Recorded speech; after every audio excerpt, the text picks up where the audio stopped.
प्यारे student and friends, आज की क्लास में हम पाचन तंत्र का अध्ययन करेंगे और उसके बारे में हम जानकारी प्राप्त करेंगे कि हमारे शरीर में भोजन का पाचन कैसे होता है। तो हम पहले देखते हैं कि पाचन तंत्र का जो चित्र या डायग्राम कैसा होता है, उसमें कौन कौन से अंग सम्मिलित होते हैं और पाचन तंत्र का निर्माण करते हैं। तो हम ब्लैक बोर्ड पर या व्हाइट बोर्ड पर जो डायग्राम है उसका अध्ययन करते हैं, उसकी स्टडी करते हैं। ये आपके सामने क्या है, डायग्राम है। ये डायग्राम किसका है? पाचन तंत्र का है। किसका है? पाचन तंत्र का। तो उसमें सबसे पहले क्या है, पाचन तंत्र में जो सबसे मुख्य भाग होता है वो मुख होता है, माउथ। उसके बाद ये जो घुमावदार है उसको हम क्या बोलते हैं? ग्रसनी। इसको क्या बोलते हैं? ग्रसनी। और ये लंबी जो नली है उसको बोलते हैं ग्रास नली या ओस्टोफेगस। इसके बाद एक थैलेनुमा संरचना आती है, एक थैलेनुमा संरचना होती है, उसको बोलते हैं आमाशय, स्टोमच। और आमाशय के जस्ट पास में क्या होती है? यकृत। क्या होता है? यकृत, जिसको हम बोलते हैं लीवर। लीवर के बाद ये छोटा सा आप दिख रहा है लाल कलर का, ये है पित्ताशय। यानी लीवर से जो भी रस आते हैं वो क्या है? पित्ताशय में आके एकत्रित होते हैं। और ये आपके जो हरी पत्ती नुमा जो संरचना है इसको कहते हैं अग्नाशय। और आमाशय का जो अगला भाग है वो कहाँ खुलता है? छोटी आंत में। और छोटी आंत का जो अगला भाग है वो किसमें खुलता है? बड़ी आंत में। और बड़ी आंत में भोजन के अंतिम पाचन के बाद अंतिम जो सिरा होता है मलाशय, जहां मल आके एकत्रित होता है और उस मलाशय को बाहर गुदा द्वारा बाहर निष्कासित कर दिया जाता है। अब बड़ी आंत में एक छोटी सी संरचना आपको दिख रही है, इसको बोलते हैं परिशिशिका, जिसको अपन बोलते हैं अपेंडिक्स। ये क्या है? अवशेषी अंग है। ये क्या है? अवशेषी अंग है जो जंतुओं में विकसित होता है और हमारे शरीर में इसका केवल अवशेष है। यानी पहले ये विकसित थी, अब इसका कोई भी कार्य नहीं है। तो एक बार हम दोबारा देखते हैं, इसकी संरचना का अध्ययन करते हैं कि पाचन तंत्र में क्या क्या चीजें हैं। तो पाचन तंत्र में एक लार ग्रंथियां और यकृत और अग्नाशय, ये तीनों भाग किसमें आते हैं? लार ग्रंथियों में आते हैं, यानी पाचक रस उत्पन्न करने वाले अंगों में आते हैं। और उसके बाद जो आहार नाल का निर्माण कर रहे हैं उनमें कौन कौन है? एक तो मुख है और ये घुमावदार है, जहां पर घुमाव आता है उसको बोलते हैं ग्रसनी। और ये लंबी यहां से लेके यहां तक की जो संरचना दिख रही है उसको बोलते हैं ग्रास नली। ग्रास नली का अगला भाग खुलता है आपके आमाशय, जिसमें आकर भोजन एकत्रित होता है। जो भी भोजन हम खाते हैं वो भोजन इसमें आकर क्या होता है? एकत्रित होता है। फिर आमाशय का जो अगला भाग है वो छोटी आंत में। छोटी आंत में भोजन का क्या होता है? सबसे अधिक पाचन होता है। छोटी आंत के बाद भोजन का पाचन होने के बाद जो शेष भोजन होता है वो बड़ी आंत में क्या है? निष्कासित या त्याग दिया जाता है। और बड़ी आंत में शेष भोजन का पाचन होने के बाद उसे मलाशय में क्या कर लिया जाता है? एकत्रित कर लिया जाता है। फिर उसे एनएस के द्वारा बाहर त्याग दिया जाता है या मल विसर्जित कर दिया जाता है। तो ये पूरी संरचना, जो पूरा डायग्राम है, ये आपको पाचन तंत्र को क्या करता है? निरूपित करता है, यानी प्रदर्शित करता है। हम देखेंगे अब पाचन तंत्र क्या है। पाचन तंत्र की हम परिभाषा देखेंगे। पाचन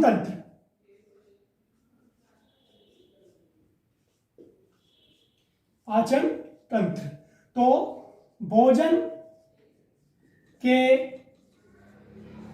अंतःग्रहण से लेकर मल त्याग करने तक की प्रक्रिया में जो अंग सम्मिलित होते हैं उन्हें संयुक्त रूप से पाचन तंत्र कहते हैं। यानी क्या है? भोजन के अंतर्गत यानी भोजन को लेने भोजन को हम ग्रहण करते हैं और भोजन को ग्रहण करने के बाद पूरा पाचन होने की क्रिया बाद मल त्यागने तक की प्रक्रिया, यानी भोजन को हम ग्रहण करेंगे, भोजन का जब पाचन हो जाएगा उसके बाद हम मल त्यागेंगे। इन दोनों प्रक्रिया के अंदर में जो अंग सम्मिलित होते हैं उनको सही रूप से हम क्या बोलते हैं, पाचन तंत्र कहते हैं। यानी ये ग्रास नली, मुख, आमाशय, छोटे हाथ, बड़ी हाथ, यकृत, अग्नाशय, ये सारे अंग जो मिलकर क्या है, भोजन पाचन का निर्माण कर रहे हैं, यानी पाचन की क्रिया कर रहे हैं। तो इन सभी को सम्मिलित रूप से हम क्या कहेंगे, पाचन तंत्र कहेंगे। अब देखते हैं कि पाचन क्या है। पाचन क्या है, पाचन क्या है तो देखते हैं। पाचन की क्रिया द्वारा भोजन में उपस्थित, पाचन की क्रिया द्वारा भोजन में उपस्थित जटिल पदार्थों को रासायनिक क्रिया या एंजाइम द्वारा सरल अणुओं में परिवर्तित किया जाता है। यानी क्या है, पाचन, पाचन क्या है, पाचन की क्रिया द्वारा भोजन में उपस्थित जटिल पदार्थों को रासायनिक क्रिया या एंजाइम द्वारा सरल अणुओं में परिवर्तित किया जाता है। तो यह है पाचन। तो पाचन की परिभाषा क्या हुई कि पाचन क्रिया में जो हम भोजन लेते हैं उस भोजन में क्या जटिल पदार्थ होते हैं उनको रासायनिक क्रिया या एंजाइमों की प्रक्रिया द्वारा उन्हें क्या है, सरल अणुओं में परिवर्तित किया जाता है, जिससे वो हमारे शरीर के विशेष कोशिकाओं द्वारा आसानी से क्या हो सके, अवशोषित हो सके। तो ये पाचन के परिभाषा है। अब पाचन तंत्र जो है, जो हम चित्र बना रखा है, इसमें कौन कौन से अंग सम्मिलित होते हैं।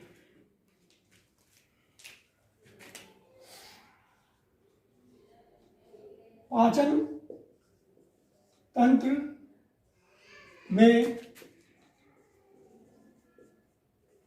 सम्मिलित अंग, पाचन तंत्र में सम्मिलित अंग जो होंगे, फर्स्ट मुख,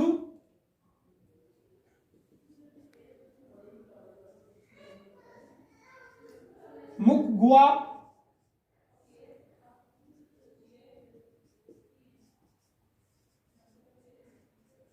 घर्षणी,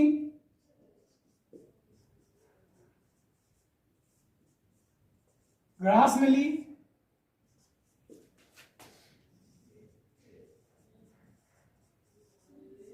आमाशय,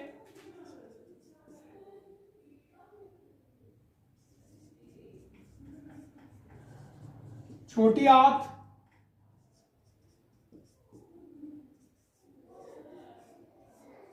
बड़ी आंत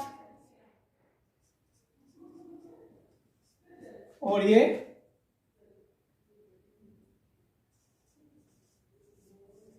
मल द्वार। तो ये 8 भाग आपस में मिलकर पाचन तंत्र का निर्माण करते हैं। तो हम देखते हैं कि मुख, मुख गुहा, घर्षणी, ग्रास नली, आमाशय, छोटी आंत, बड़ी आंत और मल द्वार, इनके क्या क्या कार्य हैं। सबसे पहले जो होठों से लिप, होठों से गिरा हुआ जो भाग बाहर दिखाई देता है उसको हम क्या बोलते हैं, मुख। यानी जो अपने होठ होते हैं, होठ के साथ जो जुड़ा हुआ भाग है हम उसको क्या बोलते हैं, मुख।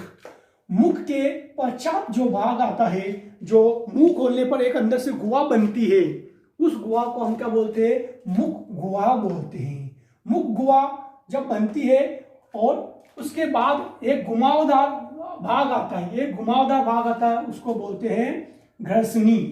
ये इतना सा भाग है घर्षणी, और यहाँ से लेके ये लंबी, यानी घर्षणी के बाद एक नलिकाकार जो संरचना होती है, जो ग्रास नली होती है। ग्रास नली के पश्चात कौन सा भाग आता है? आमाशय, जो थैलेनुमा संरचना होती है। आमाशय के बाद छोटी आंत,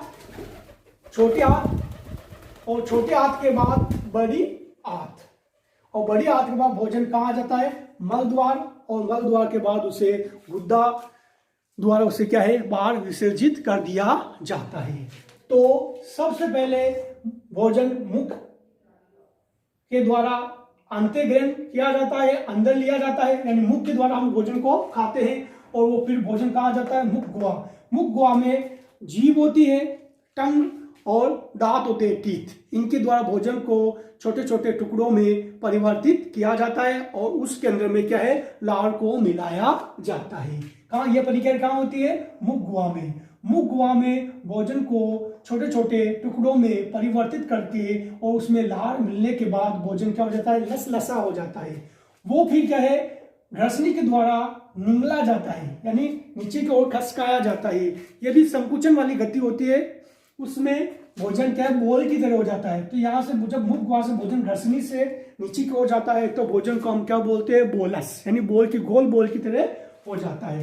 ठीक है, फिर घर्षणी से होता हुआ भोजन कहाँ पहुंचता है? आमाशय, और आमाशय के अंदर में, आमाशय में विभिन्न प्रकार के पाचक रस होते हैं। उन पाचक रसों के द्वारा भोजन को क्या है? पचाने की क्रिया होती है, और फिर 1 या 2 घंटे के पश्चात भोजन आमाशय से कहाँ आ जाता है? छोटी आंत में जाता है। छोटे आंत में भोजन पचता है, यानी सबसे अधिक भोजन का जो पाचन होता है वो छोटी आंत में होता है। सबसे अधिक भोजन का आपको क्वेश्चन बनता है कि भोजन का सबसे अधिक जो पाचन है वो कहाँ होता है?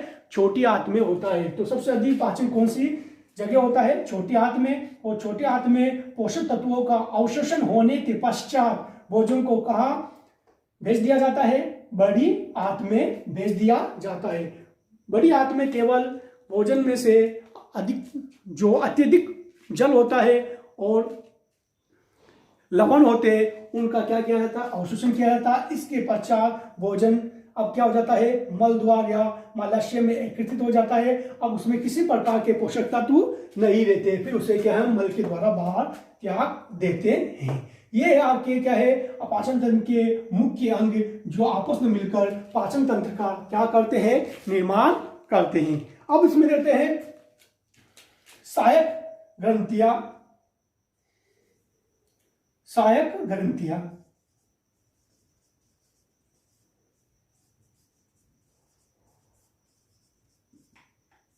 सहायक ग्रंथियां, यानी इसके अंदर में पाचन क्रिया में कौन कौन सी ग्रंथियां सहायक होती है? उनमें पहले लिखेंगे अपन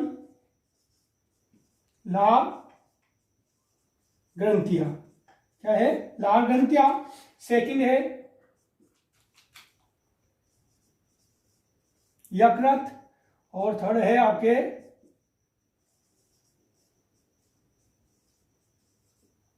अग्नाशय। ये क्या है? सहायक ग्रंथियां है, जिनके द्वारा पाचक रस समय समय पर भोजन में क्या है? छोड़े जाते हैं। लार ग्रंथियां ये हमारे मुख में पाई जाती है, जो आपके 3-4 प्रकार की होती हैं, वो हम आगे पढ़ेंगे। लार ग्रंथियां क्या है? मुख में पाई जाती है, जो लार का स्त्राव करती है और भोजन को क्या है? लसलसा बनाती है। और इनमें कई प्रकार के एंजाइम भी होते हैं जो भोजन को जीवाणु रहित करते हैं। यकृत, जो आपके आमाशय जस्ट पास में ये पाया जाता है।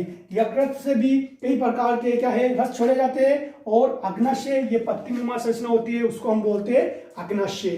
तो अग्नाशय, लार ग्रंथियां, यकृत द्वारा ये क्या है? विभिन्न प्रकार के पाचक रस क्या है? भोजन के पाचन के समय छोड़े जाते हैं, जिससे भोजन को अम्लीय और क्षारीय माध्यम प्रदान होता है, और भोजन का आसानी से पाचन होकर वो हमारे आंतों की रसांकुर कोशिकाओं द्वारा आसानी से अवशोषित करके रक्त में प्रवाहित कर दिया जाता है। तो हम आज की क्लास में यहाँ तक अध्ययन करेंगे। नेक्स्ट क्लास में हम इन जितने भी अंग हैं पाचन तंत्रों के, उनके अलग अलग से हम डिटेल से अध्ययन करेंगे। तो आज की क्लास में हम यहाँ तक ही पढ़ेंगे। तो आपसे रिक्वेस्ट है कि हमारे चैनल को आप ज़्यादा से ज़्यादा शेयर, लाइक और कमेंट करें, और अपने फ्रेंड्स के व्हाट्सएप ग्रुप और फेसबुक पर इसको क्या करें? शेयर करें। धन्यवाद।